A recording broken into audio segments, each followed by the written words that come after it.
they are the heart of it. Their role goes far behind the administrative duties.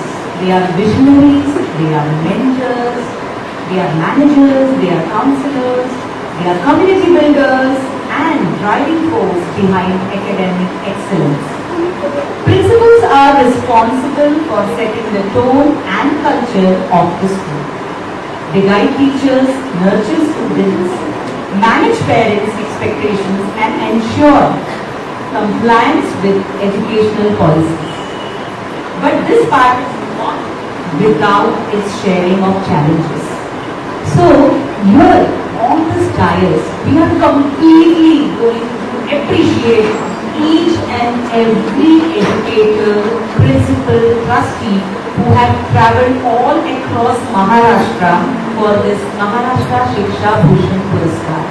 कुठेतरी मला जेव्हा मी I am the trustee of the school I always feel पण माझी जी journey होती trustee बनण्याची ती प्री प्रायमरी सेक्शन पासून सुरू झाली 25 वर्ष आधी. तर सगळ्यात आधी मी शिक्षिका. Whenever you meet parents, you always expect the same thing, that is माझ्या मुलाला छान शिकवा, त्याला सोसायटीत काहीतरी छान त्याला पोझिशन मिळायला पाहिजे, तो खूप प्रगती त्याची झाली पाहिजे असं काहीतरी शिकवा. And I think somewhere here you all are also parents. You also feel the same. मेरा बेटा पढ़ा लिखा होना चाहिए and बहुत अच्छे पोजीशन पे ग्रो करना चाहिए. So what I feel, there are only two places where you can develop a child, and one is the home and second is the school. Only the academic curriculum is not sufficient to make the child successful. Along with that, we are in India where we are blessed with cultural tradition, which we are imbibing in our children, we are inculcating in our children. So we always feel proud कि India ऐसा देश है जहाँ पे सभ्यता, संस्कृति और सादगी यहाँ पे ही मिलती है. राजपूत से संगीता मान बिल्कुल गलती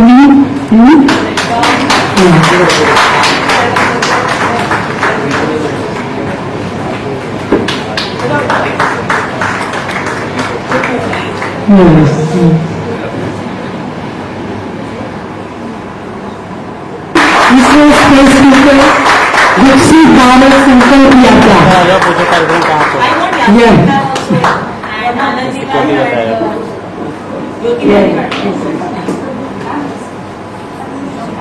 So she is the spark, right? Children are always young minds.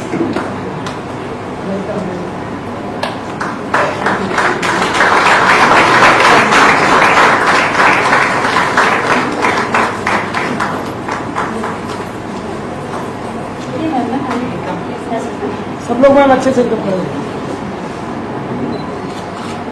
तू सर आप बहुत दूर खड़े हैं. Face of DAV and IBBS, UBS, Friends College.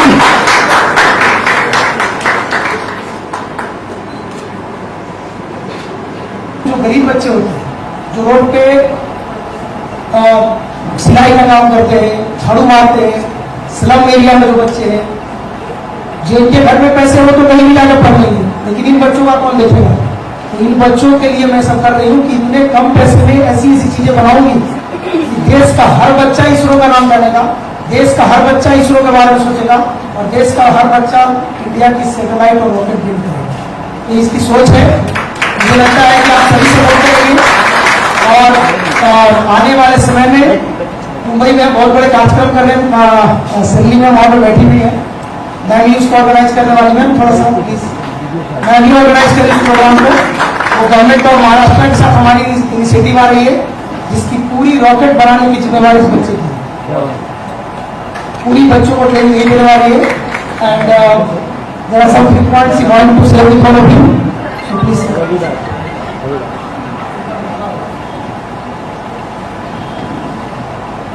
मैंने रॉकेट बनाना कैसे चालू किया, तो जब मैं छोटी थी तब मेरे दादाजी मुझे डीडी चैनल पे एक सीरियल आती थी शक्तिमान, वो दिखाते थे. उसी दिन संडे को कभी कभी इसरो की लाइव रॉकेट लॉन्चिंग आती थी. मैं जब देखती थी तब मेरा भी एक सपना था कि मैं भी बड़े होकर अपने भारत माता के लिए एक रॉकेट बिल्ड करूं जो कि सब बच्चे बना सकते हैं कम खर्च में। और अगर हमने रॉकेट का नाम सुना तो लगता है बहुत खर्चा आएगा, रॉकेट साइंस बहुत हाई लेवल है, हार्ड है, तो इसीलिए हमने ऐसा तरीका लाया कि आसानी से वेस्ट मटेरियल से रॉकेट बना सकते हैं। This is the body of rocket, this is launch lug, this is nose for which is fully made up of PVC pipe. These launch legs are 2 launch legs we use. These both are of PVC, and these are the fins we use 4 fins to balance the rocket, and this is also made up of cardboards.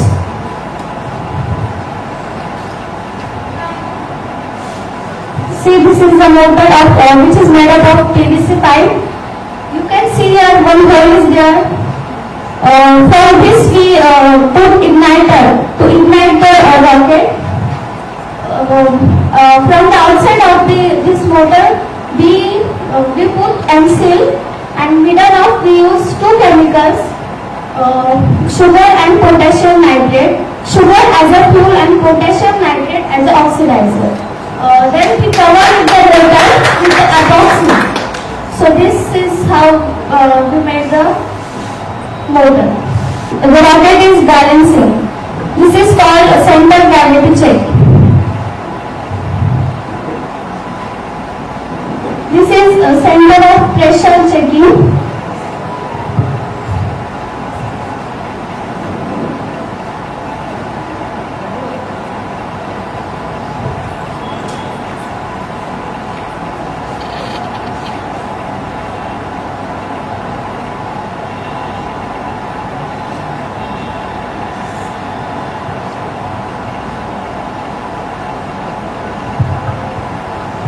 So the rocket is doing radial motion, it is balanced and it is ready to fly. Be ready all the SSC and HSC prize winners. Here, all the dignitaries, please felicitate him. Our bronze medal winner from India. That's the thing. Great thing you have happened. A little appreciation from all the sides make them all the futures bright. That is the thing. Congratulations. Please give them a round of applause. They are the winners.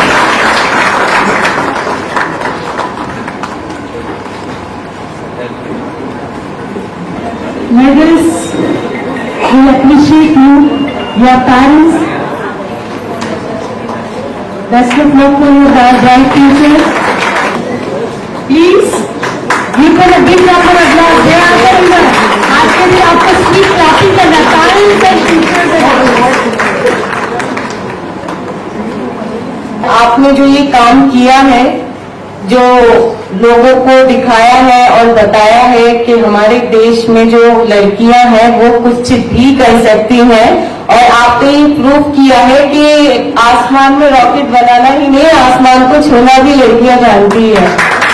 तो हमारे देश को आपके जैसी लड़कियों की जरूरत है, आपके जैसे बच्चों की, जो हमारे भारत को आगे लेके जाएंगे, और आप हमारे देश का फ्यूचर हो। पूजा हैज आउटस्टेड हरसेल्फ, उसने इतना बड़ा रॉकेट बनाया है, कितना ब्रिलियंस है, and I am so happy to be sharing the category same room in presence of such a brilliant girl. We are proud of you Pooja, where we came to meet her. पहले तो मैं introduction देना चाहता हूँ। मेरा नाम है professor doctor पीके राजपूत। मैं अहमदाबाद से आता हूँ। मैं कॉर्पोरेट पर्सन हूँ और साथ में काफी यूनिवर्सिटीज, काफी स्कूल के साथ जुड़ा हुआ हूँ, और मुझे हमेशा गर्व होता है कि IDYM के प्लेटफॉर्म पे आकर के बात करना और बच्चों से मिलना, बिकॉज जो बच्चे हैं हमारी फ्यूचर जनरेशन है। जो प्रधानमंत्री साहब कहते हैं कि 2047 में स्वर्णिम भारत जब 100 साल पूरे होंगे तो हमारा हर बच्चा जो है उस तरफ अग्रसर रहेगा, विकसित भारत की तरफ रहेगा। तो पूजा के काम से एक नई उम्मीद जग गई है पूरे हिंदुस्तान में ये कि एक बच्चा जो कि इस जगह से आता है, उसकी जो जील और जेस्ट है, जिसकी वजह से उसने सोचा कि छोटे छोटे जो कि रद्दी की चीजें फेंकी जाती है, उससे पूजा ने बनाया, और आज ये रॉकेट 2000 फीट से ऊपर गया, जिससे कि 7.5 लाख बच्चे जो ऑलरेडी सीख चुके हैं। और स्पेशली जो पूजा के दिमाग में है कि जो बच्चे जो आदिवासी क्षेत्रों से आते हैं वो स्पेस साइंस के बारे में बात करें, स्पेस साइंस को लेके जाएं, क्योंकि हिंदुस्तान में स्पेस साइंस चौथा बड़ा एक सेक्टर होने जा रहा है आने वाले टाइम में, और IDYM के बेस से और पूजा का जो एक रिप्रेजेंटेशन हो रहा है उससे हम बहुत आगे लेके इसको जा सकते हैं, जो कि रवि जी जो IDYM के डायरेक्टर हैं, उनका एक सपना है, उनका मिशन है, उनका एक विजन है, और we all are a part of his vision and mission. विकसित भारत एक बहुत एक पायस सोच है, बिकॉज हमारा जब इतिहास देखिए तो 5000 साल पुराना इतिहास था, जिसमें से कि हम लोग हमेशा जो है हर पूरे इंटायर हमने पूरे वर्ल्ड को कुछ न कुछ दिया है, वही चीज पे हमारा काम हो रहा है। और आज हमारे प्रधानमंत्री श्री नरेंद्र मोदी साहब जिस हिसाब से हमारे देश को आगे लेके जा रहे हैं, सबके साथ मिल करके, सबका साथ सबका विकास, विकसित भारत एक बहुत बड़ा सपना नहीं, एक जो है रियलिटी में आने वाला है, और उसमें जो हमारे आने वाले बच्चे हैं एक बहुत बड़ा वो पाठ पूरा करने जा रहे हैं। इसीलिए हर तरफ से बच्चों को NEP गाइडलाइंस, NCF गाइडलाइंस जो शिक्षा प्रदान की जा रही है वो विकसित भारत का एक बहुत बड़ा एक सॉलिड पिलर होने वाला है। मैं हमेशा ये कहता हूं कि हमारे पास 2 वीरांगनाएं जो आकर के बात करके गई, सोफिया कुरैशी जी और वेयोमिका सिंह, उन्होंने ये बता दिया कि आज की देश की जो हमारी जो लड़कियां हैं, जो बच्चियां हैं, वो हिंदुस्तान को बहुत आगे लेके जा सकती हैं, और उन्होंने ये शो कर दिया जिससे कि 140 करोड़ जनता को और जो भारतीय हैं उनको उन पे नाज है। मैं भी इनको सैल्यूट करता हूं और बोलता हूं जय हिंद, जय Bharat, we are waiting for Viksit Bharat. मुझे तो अपने बेटी पर बहुत ही गर्व महसूस होता है कि उसने इतना अच्छा रॉकेट बनाया है, और वो उड़ा लॉन्च कर भी दिया है। लड़का और लड़की में भेदभाव ना करे, लड़की को भी पढ़ाए लिखाए। मैं महाराष्ट्र के जाना डिस्ट्रिक्ट से आती हूँ। अभी मैं 9th स्टैंडर्ड में पढ़ती हूँ। ओके, ये मिशन उड़ान क्या है, थोड़ा सा उसके बारे में बोलो। मिशन उड़ान एक ऐसा हमारी एक ऐसी अभियान है जिसमें हम बच्चों को अंतरिक्ष के बारे में ज्ञान देते हैं। अभी तक हमारी टीम ने 100 से ज्यादा देशों में अंतरिक्ष के बारे में बताया है, और भारत के लगभग सभी राज्यों में 7.5 लाख बच्चों से ज्यादा बच्चों को ट्रेनिंग दी। जी, आपने ये मिशन उड़ान की शुरुआत क्यों की? मैं टीवी पे देखती थी, हमारे प्रधानमंत्री जी का सपना था, वो हमेशा कहते हैं कि 2047 से पहले हमें भारत को विकसित बनाना है जी। तो इसी बात को मैं सुनती थी, और मुझे लगा कि अगर मैं एक बच्चा अगर आगे बढ़ेगा, अगर मैं आगे बढ़ूंगी तो मेरे साथ और 100 बच्चे आगे बढ़ेंगे, और ऐसे ही हमारा भारत देश आगे जाएगा। और इस टेक्नोलॉजी के माध्यम से भविष्य में क्या करना चाहती हैं? इस टेक्नोलॉजी से हम गरीब बच्चों को सिखा सकते हैं। ऐसे नहीं है कि हम जो बच्चे जिनके पास सब कुछ है उनको बताएं, जो गरीब बच्चे जिनके पास पैसे नहीं होते हैं उनको इस टेक्नोलॉजी से फायदा हो सकता है। हमारे प्रधानमंत्री जी ने जो ऑपरेशन सिंदूर मिशन किया है, जिस तरह से हमारी भारतीय महिला का सिंदूर बचाया है, उससे मैं सभी हमारे जो आर्मी फोर्सेस में जो भी आर्मी है उनको सलाम देना चाहूंगी। और अभी रक्षाबंधन आने वाली है, तो मैं चाहती हूँ कि मैं खुद के हाथों से बनाकर राखी उनके लिए भेजूं, और स्पेशली वो बॉर्डर पे जिस बॉर्डर का नाम ऑपरेशन सिंदूर है।